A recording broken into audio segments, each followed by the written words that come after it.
Salut à tous, bienvenue sur Droit au débrief, la chaîne 100% consacrée à l'OM. Ici on parle vrai, on analyse, on débriefe et parfois on pousse des coups de gueule. Si tu veux partager la passion olympienne, n'hésite pas à t'abonner, à liker et surtout à donner ton avis en commentaire, c'est fait pour ça. Allez, on démarre ce débrief. Pour trouver trace de 2 défaites à l'extérieur de l'OM la saison dernière, il avait fallu attendre la fin janvier. Cette saison, dès le 31 août, c'est déjà le cas. Marseille a perdu ses 2 premiers déplacements, à Rennes puis à Lyon. La réalité comptable est cruelle. Après 3 journées de Ligue 1, l'OM ne compte que 3 points. Une victoire laborieuse contre le promu Paris FC, pour 2 revers à Rennes et à Lyon. Certes, il reste du temps pour se rattraper, mais dans un championnat réduit à 18 équipes, chaque point perdu pèsera lourd. Ce n'est pas encore rédhibitoire, mais cela veut dire qu'on devra être très fort jusqu'à la fin pour recoller au peloton de tête. Perdre à Rennes et à Lyon en soi, ce n'est pas infamant. Ce sont 2 déplacements difficiles chez des concurrents sérieux, donc rien de dramatique a priori. Le vrai problème, c'est la manière. On joue mal, très mal, et la qualité de jeu affichée est loin d'être digne de l'OM. À Rennes, lors de la première journée, l'équipe a semblé amorphe, et cette défaite a laissé des traces bien au-delà du terrain. Quant au match à Lyon, il a tourné au fiasco complet alors que l'OL aligne une équipe jeune et largement remaniée. Franchement, où est passée la fierté de nos joueurs? Où est passée l'intensité qui faisait notre force? Le plus rageant, c'est qu'on donne l'impression de n'avoir rien appris de nos erreurs. Comment peut-on répéter les mêmes errances défensives semaine après semaine? Que fait le staff pendant les séances vidéo? On revoit sans cesse les mêmes boulevards laissés derrière, les mêmes marquages laxistes, les mêmes pertes de balles idiotes. C'est à se demander s'il y a eu la moindre remise en question après nos défaites. Et là, j'en veux aussi à Roberto De Zerbi et à son staff. Ne pas réussir à obtenir un minimum de révolte, de motivation et d'énergie de la part des joueurs qui étaient fiables l'an dernier, c'est incompréhensible. On dirait que tout le monde campe sur ses positions sans se remettre en cause. C'est l'OM ici, pas un club de touristes. J'attends des remises en question individuelles et collectives, et vite. Le sommet OL-OM de dimanche a été un condensé de nos mots. D'entrée, Marseille a été en difficulté. Et bien avant le carton rouge, on sentait l'équipe apathique et dépassée. À la 29e minute, c'est le tournant sur une relance catastrophique de Balerdi. CG Egan Riley loupe complètement sa passe et offre un ballon en profondeur à l'attaquant lyonnais Malik Fofana. Pris de vitesse, notre jeune défenseur prend la décision de faucher Fofana in extremis, récoltant un carton rouge directement. Marseille se retrouve à 10 contre 11 pour plus d'1 heure, le véritable coup de massue. Et tout ça pourquoi? Il n'est même pas sûr que Lyon aurait marqué sur cette action. Honnêtement, j'aurais préféré être mené 1-0 et rester à 11 sur le terrain plutôt que de jouer à 10 pendant 60 minutes. On paye cash une erreur individuelle hallucinante. Balerdi, encore lui, parvient même à faire expulser ses coéquipiers avec ses bourdes. C'est clairement inadmissible. En infériorité numérique, on s'attendait à souffrir et on a souffert. Lyon a poussé face à un OM réduit à 10, sans réussir à marquer pendant longtemps, notamment grâce à un grand roulis dans nos buts. Nos joueurs ont fait le dos rond, tant bien que mal, et il faut le reconnaître, la deuxième mi-temps a été meilleure dans l'état d'esprit. On a enfin vu un sursaut d'orgueil, un bloc un peu plus compact et quelques belles percées en contre. Offensivement, on a même eu 1 ou 2 situations intéressantes qui, avec un brin de justesse, auraient pu faire mouche, comme la talonnade de Traoré à la 68e qui échoue de peu, dommage. Pendant un court instant, j'ai cru hold-up parfait, mais à force de subir, le destin nous a crucifiés à la 89e minute, but de Lyon, 1-0 sur un contre un peu heureux, CSC de Balerdi sur un ballon repoussé par la barre, le coup de grâce. Perdre 1-0 sur un but contre son camp à la dernière minute après avoir joué 1 heure à 10, difficile de faire plus rageant. A noter que cette expulsion rapide à Lyon n'est pas la première pour l'OM, c'est même la 3e fois qu'un Marseillais se fait exclure en début de match à Lyon, après Balerdi en 2024 ou Payet en 2020.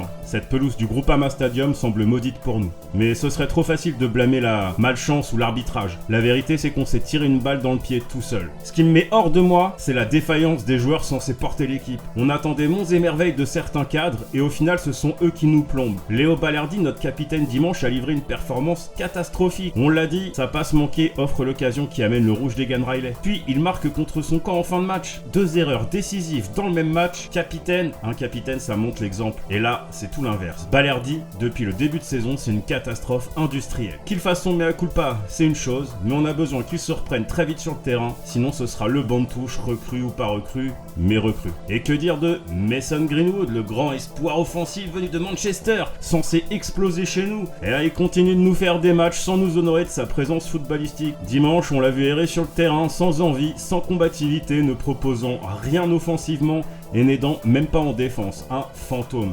Il a été sorti à la mi-temps, c'est tout dire. Ce joueur a du talent, on le sait, mais s'il vient sans la mentalité et le travail, il nous sert à rien. Réveille-toi Mason, on attend beaucoup mieux de toi. Autre grosse déception, Pierre-Emile Højbjerg. Censé apporter du leadership au milieu, surtout après le départ précipité de Rabiot, le Danois est pour l'instant méconnaissable. Où est le guerrier qu'on voyait l'an dernier? Dimanche, il a été lent, emprunté, pas rassurant du tout, ses contrôles étaient dignes d'un poussin. Le ballon qui file à 5 mètres, il se fait bouger sans forcer par un gamin de 18 ans sur le pressing. Bref, il a été transparent et battu dans l'impact. Højbjerg doit hausser son niveau de jeu de toute urgence. Qu'il soit pas tout à fait prêt physiquement, soit. Mais on n'a pas le luxe d'attendre des mois, on a besoin d'un patron au milieu et pour l'instant, il ne l'est pas du tout. En ce début de saison, soyons clairs, certains cadres sont aux abonnés absents. Entre l'affaire Rabiot qui a privé l'équipe d'un leader du milieu et les prestations indigentes de Balerdi, Højbjerg ou Greenwood, je m'inquiète du caractère de cette équipe. On manque cruellement de joueurs de tempérament capables de remobiliser tout le monde. Après la défaite à Rennes, quelque chose s'est brisé dans ce vestiaire. Et même Geronimo Rulli l'a laissé entendre en zone mixte. Il a admis que le match à Rennes a été difficile, qu'ils ont perdu 2 joueurs très importants dans la foulée et que la semaine suivante a été bien compliquée. Ce ne sont pas des conditions pour débuter sereinement un championnat. Franchement, c'est alarmant de voir l'état d'esprit se déliter dès les premières claques reçues. Où sont les leaders? Qui secoue le cocotier quand ça ne va pas? On a l'impression que dès que ça tangue, tout le monde coule. C'est inadmissible à ce niveau. L'OM, historiquement, c'est la grinta, c'est une équipe avec du caractère. Là, j'ai l'impression de voir une équipe amorphe qui doute au moindre grain de sable. Au-delà des joueurs, il y a aussi des choix de coaching qui interrogent. Un exemple, la non-entrée en jeu d'Amine Gouiri.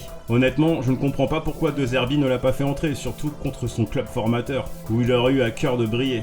Certes, son début de saison actuel est timide, mais est-ce une bonne raison pour le punir ainsi? Ce gars nous a tellement apporté l'an dernier. Le mettre au placard dans un match aussi tendu, c'est dur pour lui et ça nous prive d'une arme offensive. Alors oui, le jeune Robinho Vaz avait marqué lors de la dernière journée précédente contre le Paris FC et méritait du temps de jeu. Et effectivement, De Zerbi a expliqué après coup qu'il avait fait un choix physique. Il n'avait pas trouvé Gouiri en grande forme à l'entraînement et il pensait que la vitesse de Vaz serait plus utile pour attaquer la profondeur face à Lyon. Soit. Mais malgré tout, j'ai du mal avec cette décision. Quand tu es mené et en infériorité, un joueur de talent de Gouiri peut sortir un exploit à tout moment sur un coup franc, une frappe lointaine, qu'est-ce que je peux en dire? On le saura jamais puisqu'il est resté cloué au banc. Espérons que cela le remobilise et non l'inverse, car on aura besoin de lui cette saison. Un autre signal inquiétant, quand les joueurs indésirables comme Paul Lirola ou Derek Cornelius se retrouvent sur la pelouse d'un OL-OM en 31 août, c'est bien qu'il y a un problème dans la maison olympienne. Entre blessures et effectifs mal équilibrés, on a dû faire entrer des éléments que le club cherche à transférer. Symboliquement, c'est fort, ça montre qu'on a mal géré notre intersaison. Si on en est là, c'est qu'il y a eu des ratés au mercato et dans la préparation. Dans ce marasme, est-ce qu'on peut retenir quelque chose de positif? Soyons justes, il y a 2-3 motifs de satisfaction, ou du moins des joueurs qu'on ne peut pas accabler. D'abord Geronimo Rulli, notre gardien, qui a répondu présent depuis le début de la saison. À Lyon encore, il nous maintient un flot avec plusieurs arrêts décisifs, et il ne peut rien sur le but.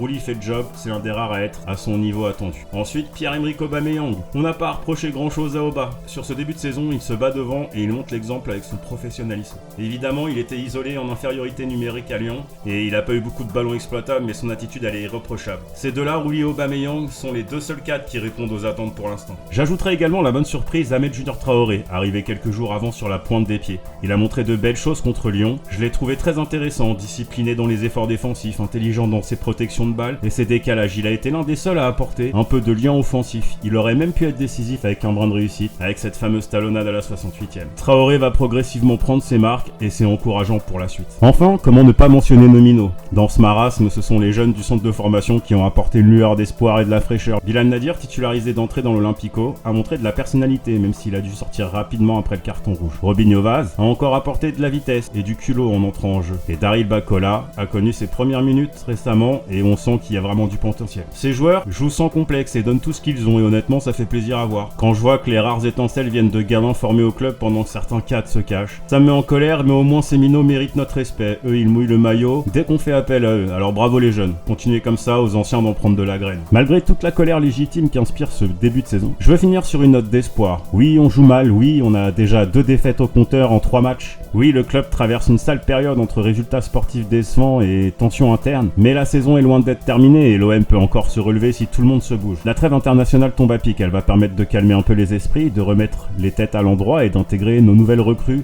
tant attendues. Car il y a du renfort qui arrive et pas des moindres. Le jeune ailier Igor Paixão arrive d'Europe centrale, où il a brillé par sa percussion et sa capacité à éliminer en 1 contre 1. C'est une recrue record pour le club, il revient en fin de blessure. Et il ne faut surtout pas sous-estimer son potentiel, sa vitesse et sa folie offensive pourraient faire énormément de dégâts. Il a ce profil imprévisible capable de débloquer un match par une accélération, et on risque de découvrir qu'il peut nous donner bien plus que ce qu'on attendait au départ. On a fait un vrai bond en avant avec Naïef Aguerd, international marocain qui débarque de West Ham. Son expérience au très haut niveau est exactement ce qui nous manquait pour tenir une arrière-garde trop fébrile. Lui, c'est un patron solide dans les duels, bon dans le jeu aérien, calme sous pression. À ses côtés, on pourra compter sur Facundo Medina, qui lui va revenir de blessure et on va enfin pouvoir voir ce que ça donne avec le maillot de l'Olympique de Marseille en match officiel. Et pour compléter l'arrivée, Emerson Palmieri sur le flanc gauche qui va donner de la profondeur à l'effectif. C'est un joueur polyvalent qui permettra de faire tourner intelligemment sur un poste où on a trop tiré sur les mêmes hommes ces dernières saisons. Et pour couronner le tout, l'OM vient de frapper un grand coup avec la signature de Benjamin Pavard, champion du monde, expérimenté en Ligue 1, en Bundesliga et en sélection nationale. Il apporte à la fois son solide bagage défensif et sa polyvalence, capable de jouer dans l'axe comme sur le côté droit. Pavard, c'est un vrai renfort de haut niveau, un joueur habitué au grand rendez-vous qui peut devenir un cadre immédiat et redonner de la confiance à une défense marseillaise trop souvent fébrile. Au milieu, l'OM a enfin trouvé son fameux numéro 10, Matt O'Reilly, prêté depuis la Première Ligue. Ce joueur a un gros volume de jeu et une excellente qualité technique. Il a tout pour devenir le chef d'orchestre qu'on attend avec le départ de Rabiot. Si physiquement il tient le rythme, ça peut être très très fort. Un joueur capable de fluidifier le jeu, de casser les lignes par les passes et d'apporter la dernière touche créative qui nous manque tant. Et à ses côtés, on aura aussi Arthur Vermeeren, grand espoir belge qui arrive de Leipzig,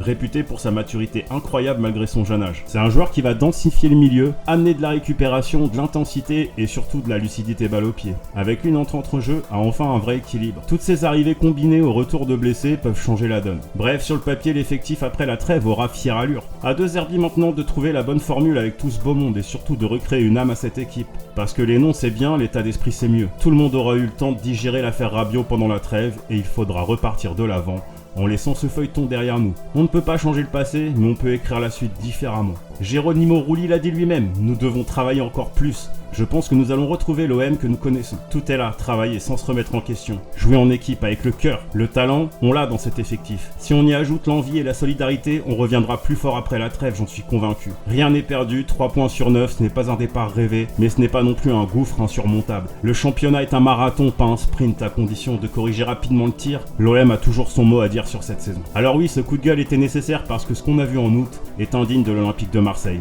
La colère du supporter que je suis est réelle, mais mon amour du club est intact. Et il me fait dire qu'on peut rebondir, à nous de montrer un nouveau visage, conquérant et solidaire, dès le prochain match. Les recrues vont apporter du sang frais, les cadres doivent se réveiller, et toute l'équipe doit faire bloc, les erreurs du passé récent doivent servir de leçon. Chers joueurs, faites-nous oublier ce début cauchemardesque. Les Marseillais ne lâcheront jamais, et nous, supporters, on sera toujours là pour vous pousser, à condition que vous honoriez le maillot comme il se doit. L'OM a connu d'autres tempêtes et s'en est relevé. Cette saison peut encore être belle si on change d'attitude. En septembre, une nouvelle histoire commence. Colère, oui, mais espoir toujours. Allez l'OM. Voilà les amis, c'était le débrief signé Droit au débrief. Si la vidéo t'a plu, pense à t'abonner. Pour ne rien rater, lâche ton like pour soutenir la chaîne et surtout, balance ton avis en commentaire. Plus vous réagissez, plus ça donne de la visibilité et ça permet de faire grandir la communauté des supporters de l'OM. Merci à tous et à très vite pour un nouveau débrief. Forza OM!